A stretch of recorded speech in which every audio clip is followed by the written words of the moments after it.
Rogers Street. Starting on page 157, the story is how a boy can become a grease fire. Gregory Pitts's friends love him so much that they told him the truth.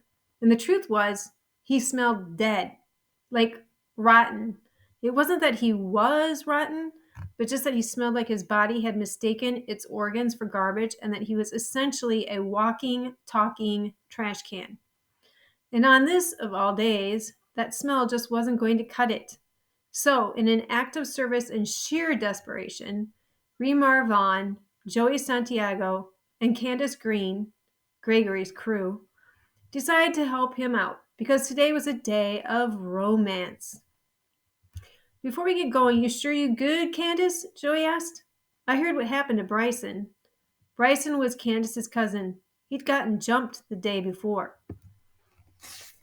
Remember this author, a lot of times he has characters cross over. So that was from the story where the boy kissed the kid on the cheek.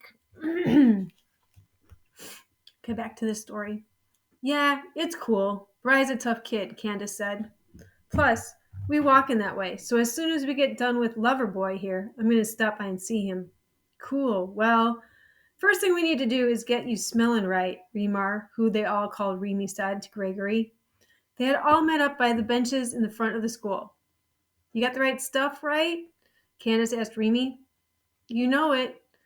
What is it? And why y'all talking about it like it's... Gregory caught himself. Know what? It don't even matter as long as it works.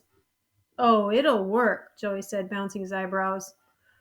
Remy dug around in his backpack and pulled out a can of body spray. Now, Justin gets this stuff from the gas station.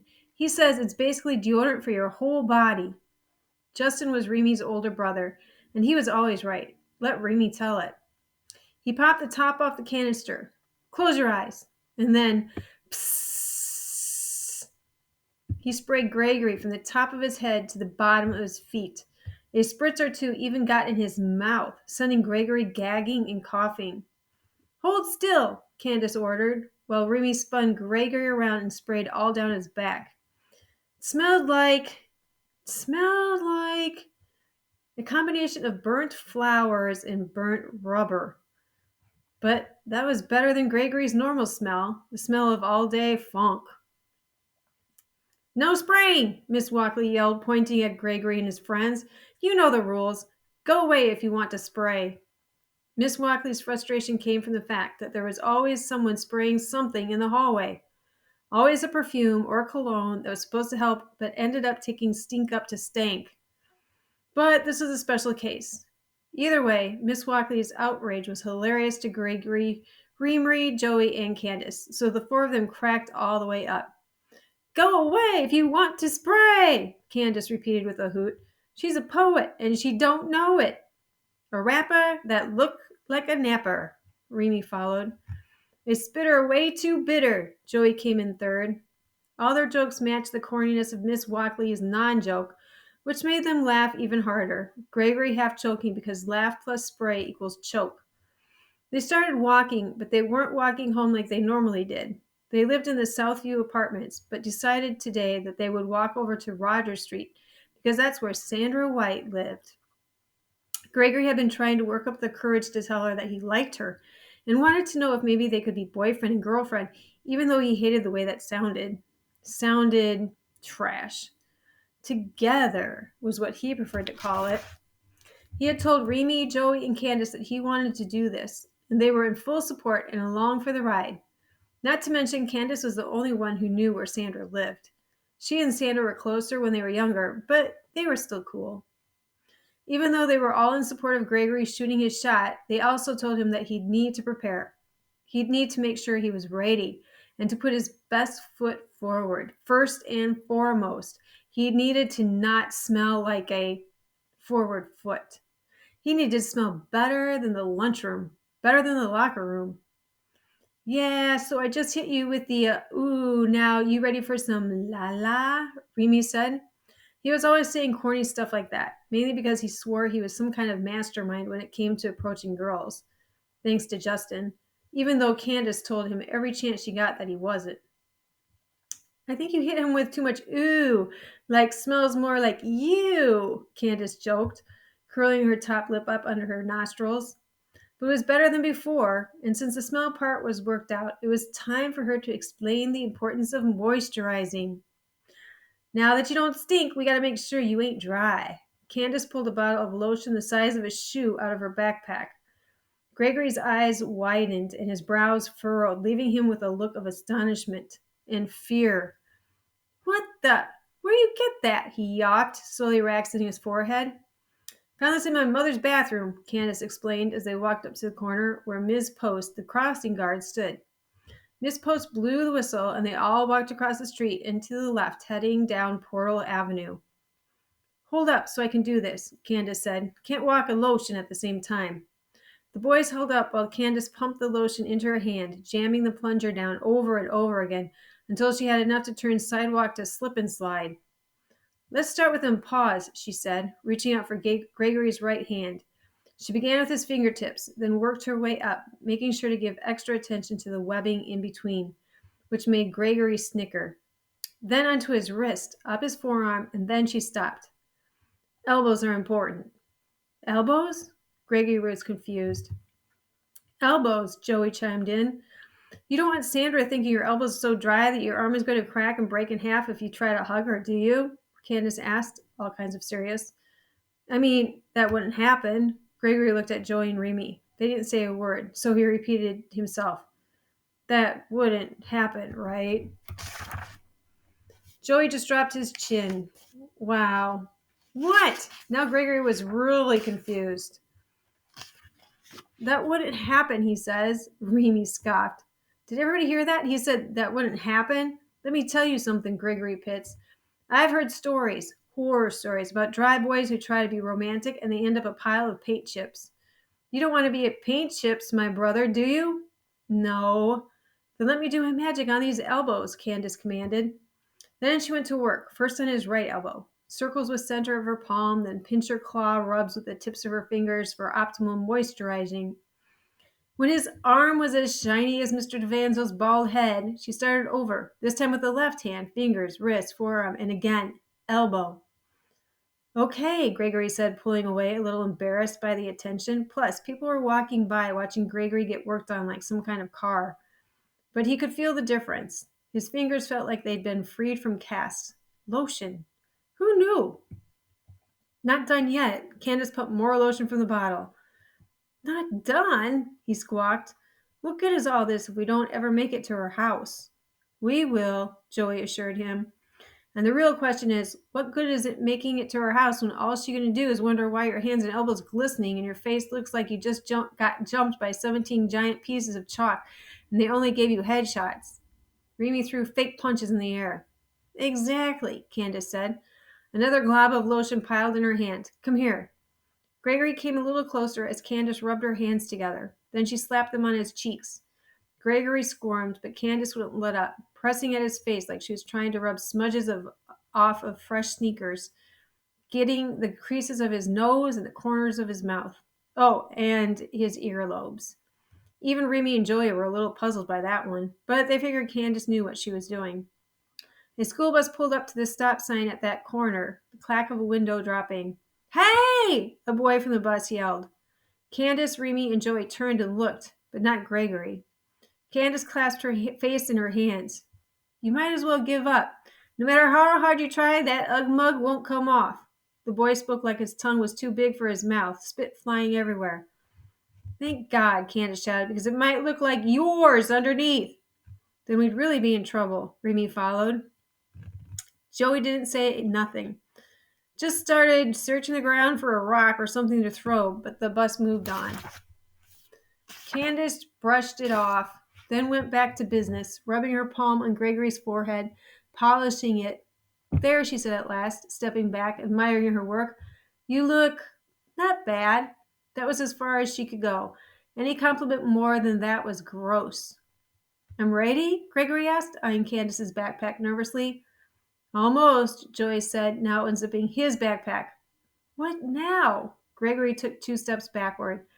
Well, here's the thing. There's only really one other thing you need to be ready for this. Something for your lips. What? Gregory took 2 more steps backward.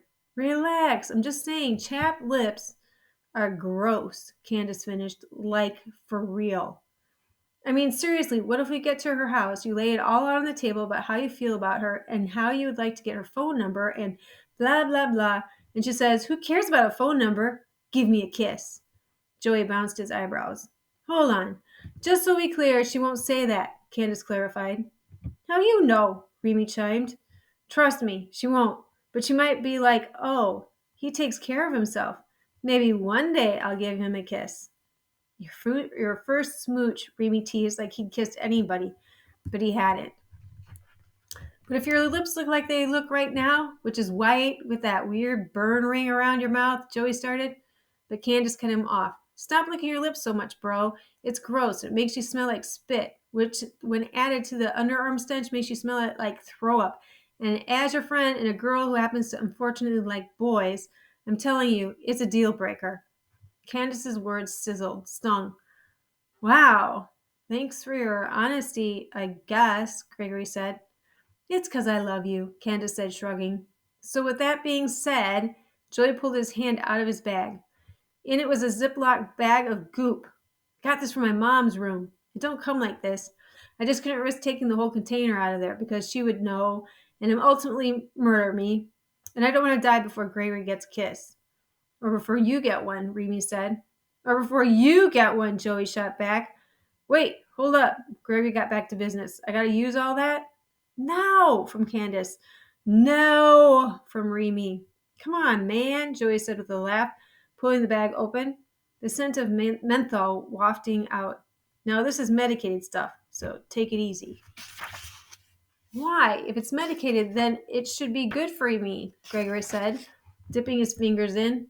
And before Joey could reply, Gregory slapped the glob on his mouth and started rubbing it in. Joey's mouth dropped open. What? Gregory asked, and a nanosecond later said, oh, and then, oh, wait. Oh. He started fanning his mouth with his hand. It burns, he said, his eyes starting to water. What do you mean it burns? Candace asked, hands on hips. Joey, what do you give him? Remy snatched the bag, scooped out a fingertip of the slime, sniffed. Is this? Sniffed again, held out his finger for Candace to smell. Is this? Fable rub? Candace snatched the bag and took a big huff. It opened her chest immediately. Joey nodded sheepishly. Why would you give him Vapo Rub? Remy pretended to slap Joey on the head. We didn't have Vaseline, but this stuff got Vaseline in it, so I figured it's basically the same, Joey explained. Dude, that stuff my mother rubs on me when I'm sick, and it goes into my skin and makes the whole inside of my body cold, Remy said. And don't your chest be greasy after she do it? Joey asked. I mean, exactly. Joey gave one single hard nod. Not the same, Joey. Candace's face was somewhere between amused and annoyed. How was I supposed to know he was going to treat it like pudding? Burning, guys! Burning! Gregory panted. Candace and Remy began fanning Gregory's mouth too. Just imagine it's the burning sensation in your heart for Sandra. Joey pinched the bag closed inch by inch. Remy leaned into Gregory's ear, almost whispering in a fake hypnotic voice. Sandra. Then, because he couldn't help it, he added, sorry, man. And with that, they continued on down Portal Avenue until they got to Rogers Street. The whole way gassing Gregory up, trying to take his mind off his fire lips by telling him how much they believed in him and how Sandra will too. What's not to love? Candace said, doing everything she could to keep a straight face. And when they finally got to Sandra's house, Remy, Joey, and Candace hung back. You ready? Remy asked Gregory. I think so, Gregory said, his lips still tingling. He pulled a piece of paper from his pocket, walked up the steps to Sandra's house, rang the doorbell, then ran back down the steps because Candace had been telling him how girls don't like when you're all in their space. You don't gotta be this far away, fool, she muttered, nudging him forward. The door opened. Sandra poked her head out, looking confused. She still had on the sweatshirt she'd worn to school. Light blue, yellow triangles, a pattern that through Gregory's watery eyes, from his burning lips, looked like a bunch of school buses falling from the sky. What's up, y'all? She said. cocking her head, clearly trying to figure out what was going on. Gregory said nothing, just stood there, shiny, shaking. Greg, Remy prompted, but his hand on Gregory's back, another nudge. Greg got something to tell you, Sandra. Right, Greg? This was from Candace. Gregory nodded, unfolded the paper, started reading. Sandra, you always get questions right in class, and I think that's good. And you never say nothing bad about me, at least not to my face. And so, I just wanted to know if I could have your phone number. Candace looked at Joey. Joey at Remy. Remy at Joey. At Candace. At Gregory. They couldn't believe he'd done it. They couldn't believe he'd just asked her. Sandra walked down the steps, came right up on Gregory, twitched her nose, squinted as if the light bouncing off Gregory's shining forehead was blinding her. He kept pursing his lips and blowing. What you doing? Sandra asked. You ain't trying to blow no kisses, are you? No, no. Gregory's voice jumped an octave, maybe two, almost whistle high. I wouldn't. It's just, my lips are burning. Oh, why? Vapo rub. Why you put that on your lips? I don't.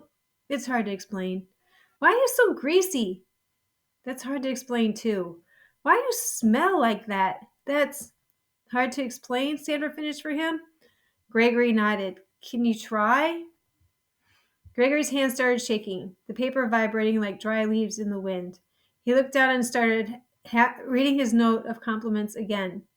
Halfway through, he glanced up. Sandra was smiling, and Gregory thought maybe it was the kind of smile that came just before laughing. Then Gregory thought, but maybe not. And that's the end of that story.